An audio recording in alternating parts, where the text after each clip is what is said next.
വിശുദ്ധ കൂദാശയുടെ ഭാഗമായി വനിതകളെ ഡീക്കനേറ്റ് പദവിയിലേക്ക് ഉയർത്തുന്നതിനുള്ള സാധ്യത തള്ളി വത്തിക്കാൻ പഠന കമ്മീഷൻ. എങ്കിലും ഈ വിഷയത്തിൽ അന്തിമവിധി പ്രസ്താവിക്കാൻ കഴിയില്ലെന്നും കമ്മീഷൻ റിപ്പോർട്ടിൽ പറയുന്നു.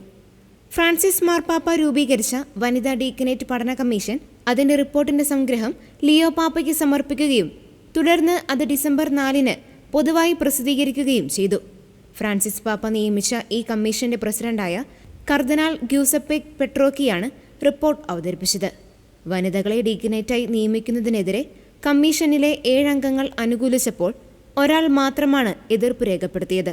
അതോടെ ഡീക്കനേറ്റ് പദവി തിരുപ്പട്ട കൂദാശയുടെ ഭാഗമായി സ്ത്രീകൾക്ക് നൽകാനുള്ള സാധ്യത തള്ളിക്കളയുകയായിരുന്നു.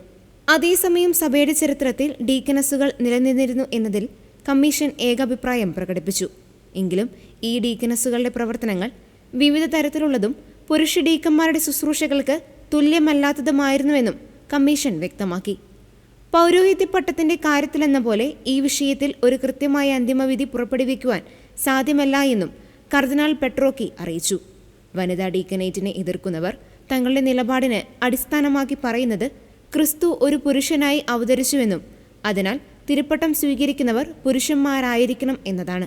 ഇത് ദൈവിക പദ്ധതി നിലനിർത്തുന്നതിൽ നിർണായകമാണെന്നും എതിർക്കുന്നവർ വാദിക്കുന്നു. ഡീക്കണേറ്റ് വിഷയത്തിൽ സമവായമില്ലെങ്കിൽ പോലും സ്ത്രീകൾക്കായുള്ള സ്ഥാനപരമായ ശുശ്രൂഷ മേഖലകൾ വികസിപ്പിക്കേണ്ടതിന്റെ ആവശ്യകതയിൽ കമ്മീഷന് ഏകാഭിപ്രായമുണ്ട്. ദൈവശാസ്ത്രപരമായ പഠനം തുടരുന്നതിനും അതേസമയം കൂദാശപരമായ പട്ടം നൽകാതെ തന്നെ സ്ത്രീകൾക്കായി സഭയിൽ പുതിയ ശുശ്രൂഷ ഇടങ്ങൾ തുറന്നുകൊടുക്കുന്നതിനും ദൈവശാസ്ത്രപരമായ വിവേകം പാലിക്കണമെന്നും കർദിനാൾ അഭിപ്രായപ്പെട്ടു.